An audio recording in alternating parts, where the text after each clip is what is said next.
Hey,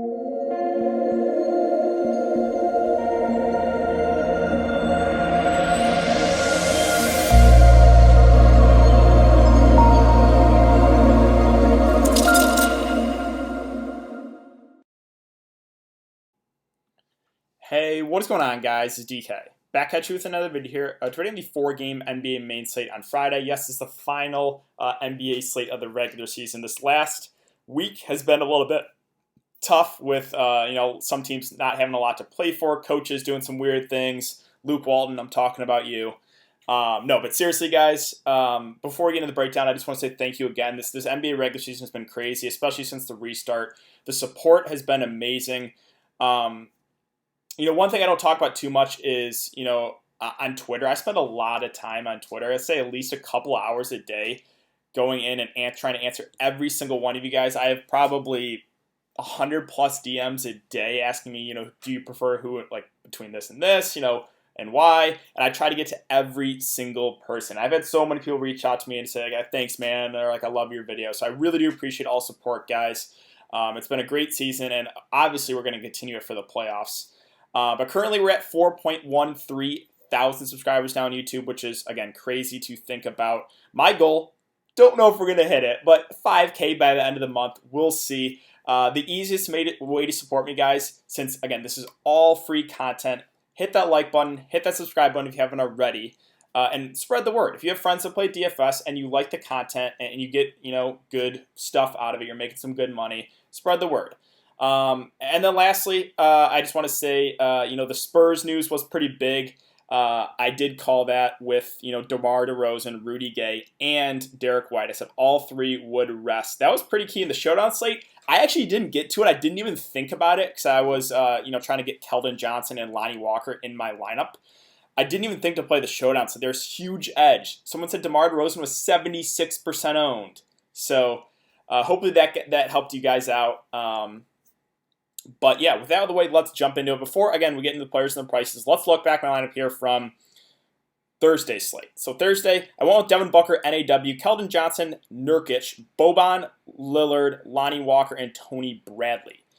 I just wanted to jam in the studs from the games from the teams that had to win. So, Booker got a bit unlucky there, to be honest. Didn't play at all in the fourth because of the blowout, whereas Ja Morant actually played in a blowout. So a little bit tilted there, of course. Not really surprised that happened. Keldon Johnson and Lonnie Walker were really good plays, and I'm a little bit tilted because, I called that Spurs news. They were in an 8-man rotation, and somehow, I don't know how Keldon Johnson's not doing better. Again, I'm really tilted there. I think he should have had a lot better game. I think he was a really good play at low ownership, but fortunately, he's not going to have an amazing game. Lonnie Walker was solid. And then I went back to, I played Nurkic and Lillard together. We'll see how it goes. Boban, with no Porzingis. Obviously, I was, a little bit concerned about the minutes, but his upside was just massive. I just rolled the dice, and a lot of people did as well, 83%. I don't want Tony Bradley too. So that's really the look back. We'll see how it goes. Again, Keldon Johnson, Lonnie Walker, I expected more from them. They had 8-man rotation with all those guys out. I really thought at least 30 from both of those guys. So I don't think that was a process mistake there. I think, if you played Keldon Johnson, Lonnie Walker, they're really, really good plays because not a lot of people are going to be on them. But, that's a look back there of my lineup. So we will see how it goes. Don't have any odds out for the games tomorrow because there's still a lot up in the air. None of these teams have anything to play for. They're all in the playoffs. So this one could get ugly. So I think, on a slate like this, really salary doesn't matter. You just want to go for the guys you think have the most upside or play the most minutes, right? So on the Denver side, the starters have been getting about 25 minutes. If you get 25 minutes out of Jokic on this slate, I actually think that's decent. So at 9-4, definitely considering. Now, if Marc Gasol plays, it actually is a slight hit. Gasol's a pretty solid defender. We'll see if they end up playing Gasol. MPJ, Jamal Murray, they're at 7-9 and 7-2 respectively. I don't know if I'm going to prioritize them as spend-ups in a tougher spot against Toronto. I think right now it's definitely hard, and we'll get to in a bit, because Mike D'Antoni just doesn't take it easy in the guys' minutes.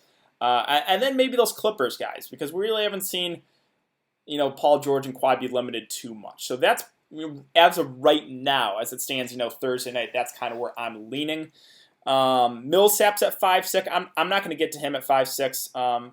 Yeah, not for me. Jeremy Grant hasn't been playing well at the bench. Got extended, but that last game played 28 minutes. I think he's in play for sure at a 5'5", but not my favorite play. If Denver ends up resting some of these guys, let's just say they rest those top guys, then we could get some value here. Again, guys I mentioned, Monte Morris, PJ Dozier, Plumlee, Bol. Like, those are the guys that have upside if Denver rests, a lot of their main guys. So those are the guys I would look to. I think PJ Dozier would probably play the most out of those guys. He's just a young guy who's been playing really well for Denver. So I like his upside of 4-1 if they do end up resting people. Even if they don't, I think he's in play. Bol, the minutes haven't been as high in him, a little bit more up and down. But again, if they rest players, you could see like 25 plus out of Bol. So like I'm going to say for basically every team on the slate, it kind of depends. But that's kind of how I would go about it. Again, I think Jokic, even in 25 minutes, could get you there. Murray and MPJ, I probably prefer other spend-ups. And then the value, potentially, if they do end up resting guys. Let's go to Toronto now. So Toronto, they played their starters, I think about 25-ish minutes. Yeah, Lowry played 25 last game. Siakam played 29. Van Fleet played 26. So I think we expect that again if they do play. Now, sure, there's a chance they rest the starters too. But if they do play, I think we'll get 25 minutes. So the starters are solid, right, for Toronto if they get 25 minutes. But right now, I'm prioritizing Harden for sure and those two Clippers guys, just based off what we've seen. Now, sure, things can change, right? Paul George and Kawhi can rest. Then, obviously, these guys become more viable. But that's my lean right now, Thursday night. So, stars for Toronto are fine if they get 25 minutes, but as of this moment, I prefer the other studs. Powell's at 5'6". He is kind of, it's tricky because he could be considered with the starters or with the bench guys. I think right now he'd be considered like with the starters. He'd probably only play 25 minutes. But a guy like Chris Boucher, I don't think Ibaka's going to play. I don't think OG's going to play. There's no need for them to play in this one. So Boucher is a guy I've been talking about all year for value. Now, we're not really getting that value at 5'3", but he's such a good point per minute guy, even at 5'3". I mean, if we get 25 minutes out of Chris Boucher, I think he's one of the best plays of the day. He won me a GPP earlier in the year. I love this guy. I love playing Chris Boucher. Rarely ever lets me down. So if we get 25 minutes out of him, again, he is a monster point per minute guy. Gasol, I'm not going to get to him. I think there's a chance he doesn't even play in this one, but yeah, I'm not going to play 4-9 for Marc Gasol. Potential value here, let's just say, again, Toronto ends up resting most of their main guys. If that's the case, again, obviously Chris Boucher is your first guy in, but then a guy like RHJ, I think, becomes very viable. The reason why RHJ is because he's a guy that will do it all. Rebounds, assists, score the ball, block steals, like he will fill up the stat sheet. So I like playing guys like that. So RHJ would probably be my next guy in. And then maybe a guy like Terrence Davis who can put the ball in the bucket. Like those would probably be the three guys I would look to if Toronto ends up resting guys. So let's move on to Miami. Miami, as of right now, there are some really good plays. And I'll tell you guys why. So we have no Jimmy, no Bam, no Goran Dragic. Also, Jay Crowder, Iguodala, Derek Jones Jr., all questionable. I see no reason to play any of these guys. I really think they're all going to be out. Why would you play like Iguodala? He's very, very old. Derek Jones Jr. is a younger guy, but if he's dealing with a knee injury, again, there's no point to play him in this game. So let's just assume those guys are all out, okay? So how many active guys do Miami have? Well, Hero's 1, Olynyk 2, Duncan's 3, Nunn is 4, Nunn is going to play. Solomon Hill's 5, Silva 6, Myers Leonard 7, Udonis Haslem 8, and Alexander 9.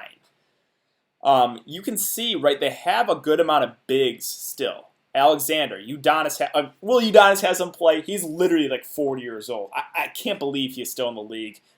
He could maybe play a few minutes. Definitely not someone I would consider. But again, they have bigs, right? Alexander, Haslem, Myers Leonard, and Kelly O. So what they're thin, and Chris Silva, right? That's 5 bigs right there. Alexander, Haslem, Myers Leonard, Silva, and Kelly Olynyk. That literally leaves 2 guards, Hero and Nunn. They have no other guards on their roster that are going to play. If, Jones Jr., Iguodala, and Jay Crowder are out. So if that's the case, I mean, Tyler Hero is your clear play at 5'7". He played 38 minutes last game. He's a guy that has enormous upside, especially with all these guys out. So, yeah, Hero, right now, kind of just a plug and play. Absolutely love him. I think he's one of your top plays of the slate. I also like Kendrick Nunn. Now, I am a little bit worried because he has missed, the last 3 or 4 games. But I think, they need to give him good run because, he's missed that time. So, and again, they only have 2 guards in the roster. It's Nunn, it's Tyler Hero. So those 2 would play huge minutes, I think. And Duncan Robinson, I think he would have to get extended a bit too. I know we only played 16 that last game, but they just don't have any small forwards. What are they going to run 3 bigs out there? So yeah, it's clearly right now for me Hero and Kendrick Nunn. Kelly Olynyk's at 5'5". I'm just a little bit worried about his minutes. So he's still a main piece in the rotation. I don't feel as comfortable with his minutes. Sure, if I knew Kelly Olynyk would play 30 minutes, then I'd like him. But I don't know if that's secure. They have a lot of bigs, right? Solomon Hill will probably get good run at 3. I think you can consider him, for sure, as value. I don't know if he has as much upside as guys like Hero and Nunn, but definitely in play. And then lastly, again, the bigs. If I was going to pick one of those value bigs, it probably would be Myers Leonard at 3-3. But again, my concern is they have a lot of bigs. They're really short on guards. So right now for me, it's Nunn, it's Hero. I think the guys that really stand out for Miami. Let's move on to the Pacers. Pacers also resting a lot of guys. Warren, Sabonis, Turner, Oladipo. I'm worried about Brogdon's minutes. He's the one main guy that's actually playing. We'll see. Hopefully we get some sort of clarity. My best guess is that he plays probably 25 minutes. If that's the case, I think he's fine for sure. With all those guys out, he definitely does get a boost. So he's in play. Again, kind of dependent on what happens with stars on the other teams if I get to Malcolm Brogdon or not. Aaron Holiday, man, that was... I'm still not over that. 1 of 11.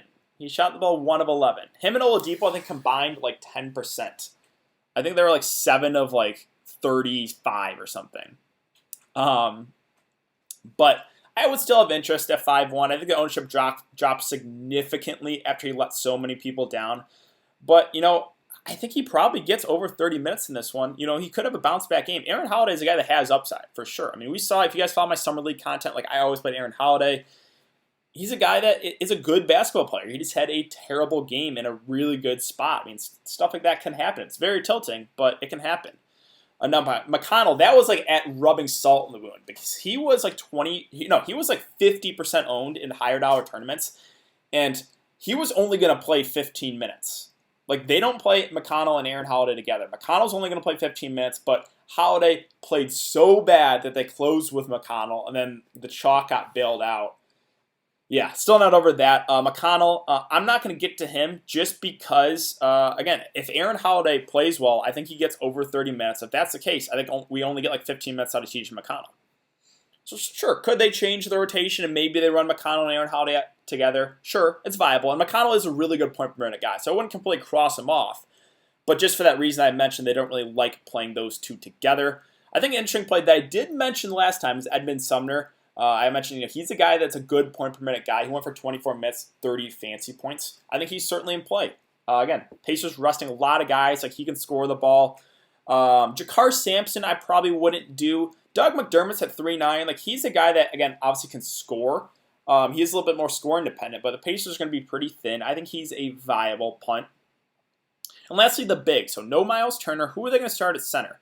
Well, they could run small ball, Jakar Sampson, or they could run Alize Johnson or TJ Leaf. So whoever ends up starting at center, I would probably have interest in, whether it be Johnson or Leaf. I guess it could start Jakar Sampson at center, so we'll see. But that's really my thoughts there on the Pacers. Let's go to OKC. So CP3 already ruled out. SGA, I think we get 25 minutes. Again, that's what I'm expecting for most starters on the slate for the main guys. 25 minutes. So 25 minutes at SGA right now is fine. We'll see. Again, he could become more viable dependent on what happens with the stars on the other teams. So it's really, really important, obviously, to keep up with the news and follow me on Twitter, guys, because that's where I broke the Spurs news. The starting lineup did not come out until after lock. But I said an hour ago, I was hey, this looks like the Grizzlies and the Suns are going to win. Spurs are probably going to rest DeRozan, Gay, and White, and they did. People still play DeMar DeRozan. Again, there still is edges on these slates. Adams is at 6'9". I'm not doing that.